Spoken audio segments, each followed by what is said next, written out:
Morning world, 8:15, 17th of April 2013. This is my take on the astrological 8th house. There will be 2 more videos in this series after this one. The 8th house, relating to the 8th sign of Scorpio, relating to that part of one's horoscope that's normally on average between the hours of 1 o'clock and 2 o'clock in the chart. The 8th house. The old history books, the old astrologers would call it the scary one. It's their Scorpio house. It's the house of, traditionally, sex, death, power, money, control. Actually, it's nowhere near as scary as that's made out to be. The 8th house is the house of the hidden, the unknown, the unknowable. It deals with other people's money, as in external resources, sponsorship, loans, mortgages, inheritances, tax rebates, partners' money, joint resources, everyone's money except your own. It does have a lot to do with sex, but only sex in terms of the more mysterious, the occult, the hidden, the dark. Nothing wrong with the dark. Darkness is just the absence of light. And the 8th house does have a lot to do with power, because everyone looks at power in terms of power over. Very few people look at terms of power in terms of power in or power with. And when people with lots of 8th house charts try and have power over, then the more obsessive and phobic side of the Scorpionic 8th house comes through.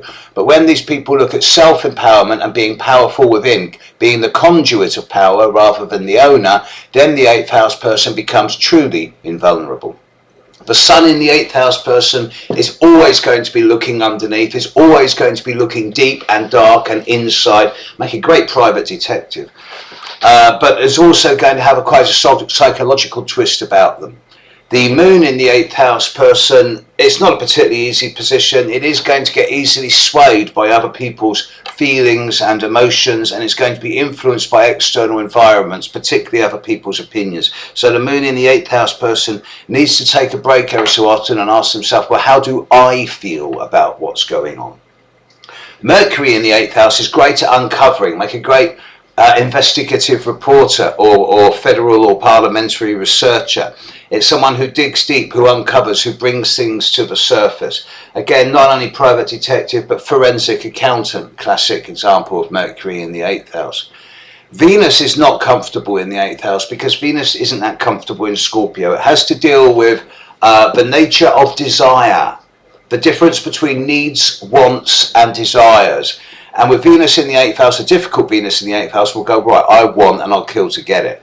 And an easy Venus in the 8th house will go, actually, I don't need that. I'm okay without it.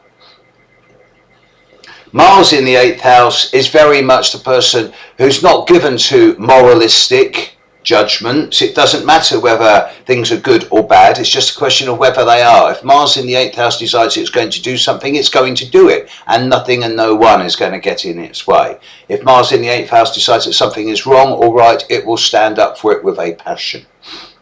Jupiter in the 8th house is not that comfortable. It can be risky in terms of speculation, gambling, overstretching oneself, or speculating oneself financially. So it's a place to be cautious if you have a 8th house Jupiter.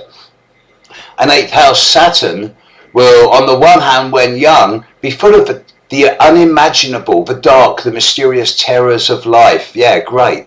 But as you get older, it's someone who brings a degree of structure and discipline into the way they approach the unknown and the unknowable. And it's quite often people who end up in some type of psychological research or academic research. Uranus in the 8th is given to the study of magic with a small m. There is a degree of synchronicity, serendipity and even magic in many of their actions, although a difficult 8th house position is going to get very caught up in power and control issues, especially with people at the one-to-one level over finances.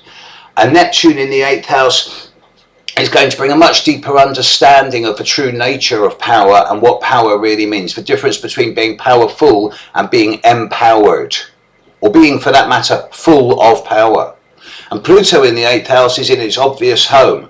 With Pluto in the 8th house, there's going to be a deep unconscious understanding of the true nature of power, and these are the people who in time, once they overcome their superficial fears, will indeed become invulnerable. The 8th house is the house of mystery. It's the house of power. It's the house of individual self-affirmation. Go into your own cave, find your power, and then you find the secret of the 8th house. Catch you later.